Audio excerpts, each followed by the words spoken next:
স্বাগত দীপ্ত সংবাদে আপনাদের সাথে আছে আমি তাওসিয়া ইসলাম।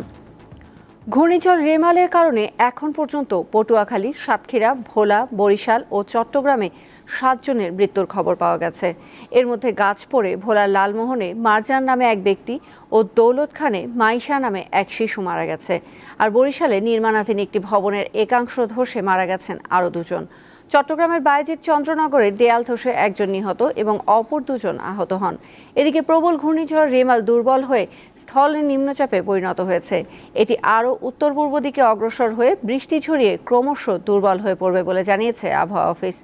ঘূর্ণিঝড় দুর্বল হয়ে পড়ায় সমুদ্র বন্দরে মহাবিপদ সংকেত নামিয়ে 3 নম্বর স্থানীয় সতর্কতা সংকেত দেখাতে বলা হয়েছে।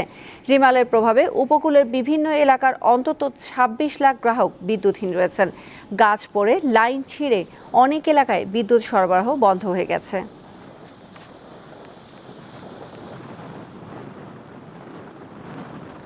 দর্শক, ঘূর্ণিঝড় রেমালের সম্পর্কে জানতে বরিশালে চলে যাব আমরা এখন সরাসরি। বরিশালে ঝোড়ো হাওয়ায় নির্মাণাধীন একটি ভবনের একাংশ ধসে 2 জনের মৃত্যু হয়েছে। প্রবল বৃষ্টিতে তলিয়ে গেছে নগরীর বিভিন্ন এলাকা। বিস্তারিত জানাতে সেখান থেকে যোগ দিচ্ছেন সহকর্মী মুর্তজা জুয়েল। জুয়েল, 2 জনের মৃত্যুর বিষয়ে সবশেষ কি তথ্য আছে আমাদেরকে একটু বিস্তারিত জানাবেন, আর নদী বন্দরগুলোর অবস্থা এখন কেমন? তাওসিয়া, আজ ভোর রাত 4টার দিকে নগরীর রূপাতলী এলাকায় 5 তলা একটি নির্মাণাধীন ভবনের 5ম তলার কিছু অংশ ধসে পড়ে 2 জনের প্রাণহানির ঘটনা ঘটে। কোতোয়ালি মডেল থানা পুলিশ আমাদেরকে জানিয়েছে যে রূপাতলী বাস টার্মিনাল সংলগ্ন 5 তলা একটি ভবনের 5ম তলা সেটি কাঁচা অবস্থায় ছিল। মূলত ভোর রাতে টানা বৃষ্টিপাত এবং ঝোড়ো হাওয়ায় সেই ভবনটির ছাদের কিছু অংশ এবং একটি দেয়াল ধসে পড়ে। সেখানে ওই ভবনের নিচতলায় একটি হোটেল ছিল, খাবার হোটেল। সেই হোটেলের মালিক মুদাসসের এবং তার সেই হোটেলের একজন কর্মী, তার নাম হচ্ছে লোকমান। এই 2জন ঘটনাস্থলেই তারা প্রাণ হারায় এবং সেখানে থাকা আরও একজন হোটেল কর্মী তিনি গুরুতর আহত হয়। তাকে স্থানীয়রা শেরেবাংলা মেডিকেল কলেজ হাসপাতালে উদ্ধার করে ভর্তি করে। এছাড়া এই ঘটনায় আর কোনো প্রাণহানির ঘটনা ঘটেনি। তাছাড়া অপরদিকে ঘূর্ণিঝড়ের প্রভাবে বরিশালের আবহাওয়ায় গতকাল রাত থেকে অব্যাহত ভারী বর্ষণ এবং ঝোড়ো এবং দমকা হাওয়া বিরাজ করছে। নদীবন্দরে 4 নং সতর্ক সংকেত এখন পর্যন্ত বহাল রয়েছে এবং সকল ধরনের নৌযান চলাচল বন্ধ ঘোষণা করেছে বিআইডব্লিউটিএ। ইতিমধ্যে ঘূর্ণিঝড়ের প্রভাবে নগরীর অধিকাংশ এলাকা প্লাবিত হয়েছে। মূল সড়ক সহ নগরীর বটতলা, পলাশপুর, আমানতগঞ্জ এলাকা হাঁটু পর্যন্ত পানিতে প্লাবিত হয়েছে। বরিশাল জেলা প্রশাসকের দুর্যোগ ব্যবস্থাপনা যে কমিটি রয়েছে সেখানে যে নিয়ন্ত্রণ কক্ষ, তারা আমাদেরকে বলেছে যে 5 উপজেলার 700টি কাঁচা ঘরবাড়ি ক্ষতিগ্রস্ত হওয়ার সংবাদ তারা পেয়েছেন। এখনো বিভিন্ন স্থানে ক্ষতিগ্রস্ত ঘরবাড়ি এবং গাছপালা উপড়ে পড়েছে, সেগুলোর গণনা চলছে। তারা পরবর্তীতে আনুষ্ঠানিকভাবে এই বিষয়গুলো গণমাধ্যম কর্মীদেরকে জানাবে। আর এর বাইরে কিন্তু মূলত যে সকল এলাকায় পানি প্লাবিত হয়েছে সেখানে যে ঘরবন্দি মানুষ রয়েছে তাদের কাছে কিন্তু সকাল থেকে কোনো ধরনের খাদ্য সামগ্রী এখন পর্যন্ত পৌঁছায়নি, যদিও জেলা প্রশাসন থেকে বলা হয়েছে যে তাদের কাছে পর্যাপ্ত খাদ্য সামগ্রী এবং ঔষধ মজুদ রয়েছে। তসিয়া, আবহাওয়া বিভাগের যে সর্বশেষ তথ্য, সেখানকার পর্যবেক্ষক বশির আহমেদ তিনি আমাদেরকে বলেছেন যে বর্তমানে ঘূর্ণিঝড়টি স্থল নিম্নচাপে পরিণত হয়েছে এবং এটি এই মুহূর্তে কিন্তু খুলনা, যশোর, সাতক্ষীরা এ অঞ্চলে স্থল নিম্নচাপ হিসেবে অবস্থান করছে এবং এর প্রভাবে দিনভর বৃষ্টিপাত এবং ঝোড়ো হাওয়া বিরাজ করবে। এ ছিল আসলে এ পর্যন্ত রিমেলের তথ্য। তাওসিয়া, বরিশাল থেকে জানাচ্ছিলেন সহকর্মী মুর্তজা জুয়েল। ঘূর্ণিঝড় রেমালের পরিস্থিতি জানতে এবার চলে যাব পটুয়াখালীতে। সেখানে আছেন সহকর্মী মোহাম্মদ ইমরান। ইমরান, ঘূর্ণিঝড়ের প্রভাব কতটা কমেছে, ক্ষয়ক্ষতি সম্পর্কে কোনো তথ্য পেয়েছেন কি?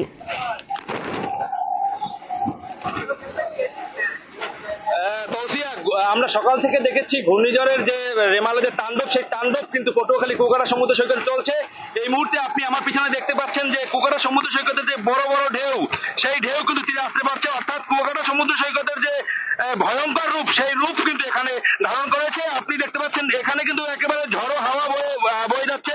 এই কুয়াকাটা সমুদ্র সৈকত এলাকা কিন্তু এখন একেবারে জনমানব শূন্য।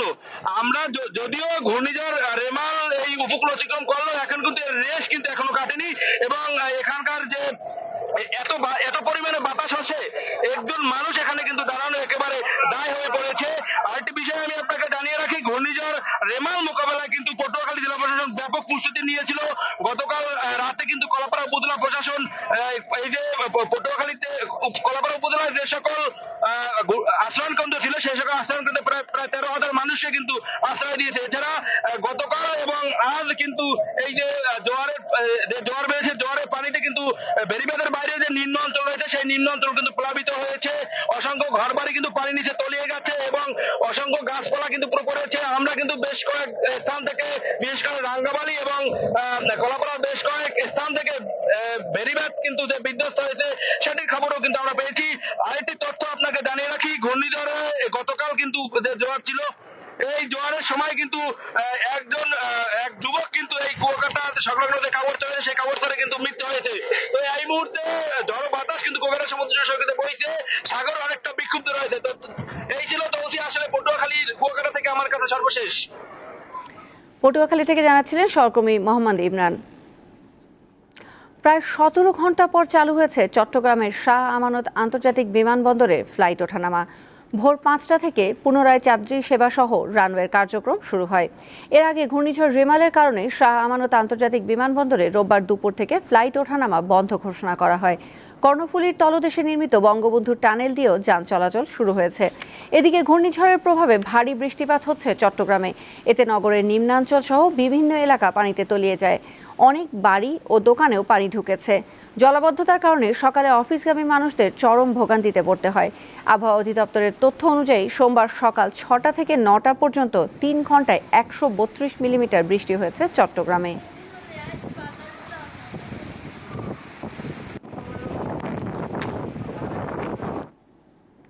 ঘূর্ণিঝড় রেমালের প্রভাবে সাতক্ষীরায় বেড়িবাঁধ ভেঙে অনেক স্থান প্লাবিত হয়েছে। জেলার সবশেষ খবর জানাচ্ছেন রঘুনাথ খাঁ।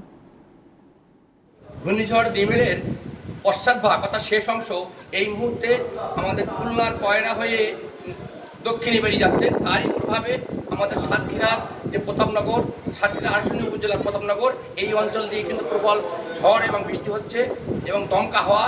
তবে আমরা যেটুকু জেনেছি সকাল থেকে দফায় দফায় ঝড় বৃষ্টি হলেও এখানে যে নদী কপোতাক্ষ, সেই কপোতাক্ষ কিন্তু এখন ফাটার ফলে এখানে কিন্তু কোনো মানে যে নদীতে যে ওভারফ্লো হচ্ছে পদ্মা, সেটা কিন্তু হচ্ছে না।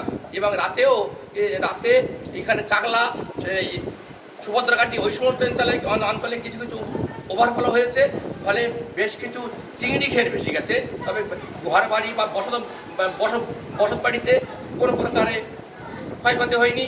তবে এইটুকু আমরা জানতে পারলাম যে আমাদের আবহাওয়া অফিস থেকে জানিয়েছেন যে আজ সকাল 6টা পর্যন্ত সাতক্ষীরায় বৃষ্টি হয়েছে 93 মিলিমিটার এবং সকালে বাতাসের সর্বোচ্চ গতিবেগ ছিল 72 কিলোমিটার। তবে এই মুহূর্তে সেটা তার চেয়ে অনেকটা বেড়েছে বলে আমার মনে হচ্ছে। তবে আমি আশা করব যে আগামী 3-4 ঘন্টার মধ্যে আমরা এই যে ঝড় ঝঞ্ঝা অবস্থা থেকে আমরা অব্যাহতি পাবো। রঘুনাথ খাঁ, দীপ্ত টেলিভিশন, সাতক্ষীরার আশাশুনির প্রতাপনগর। এবারে বাগেরহাট থেকে ঘূর্ণিঝড় রেমালের প্রভাবের সর্বশেষ খবর জানাচ্ছেন মামুন আহমেদ।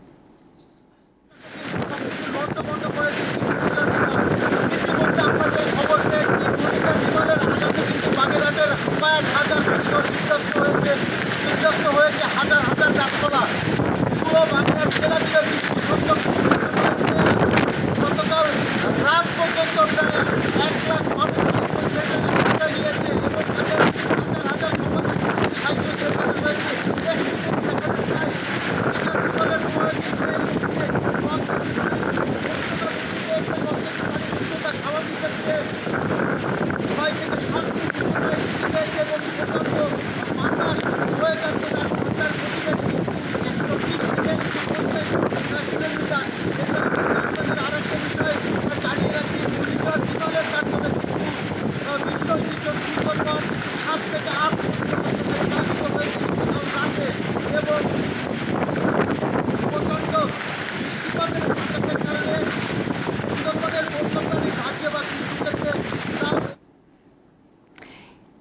ঘূর্ণিঝড়ের সর্বশেষ খবর যা বাগেরহাট থেকে জানাচ্ছিলেন সহকর্মী মামুন আহমেদ।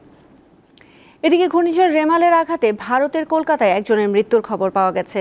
রবিবার রাতে এন্টালি থানা এলাকার বিবির বাগান এলাকায় এ ঘটনা ঘটে।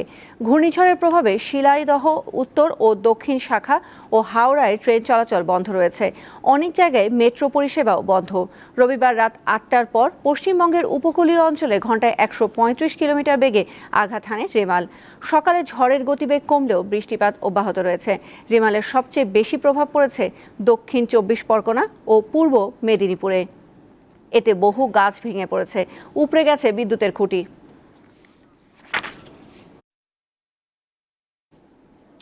এই ছিল এখনকার মতো। আমাদের পরবর্তী সংবাদ বেলা 3টায় দেখার আমন্ত্রণ রইল। এছাড়াও অনলাইনে আরও নতুন নতুন তথ্য পেতে যুক্ত থাকুন দীপ্তর ডিজিটাল প্ল্যাটফর্মগুলোতে।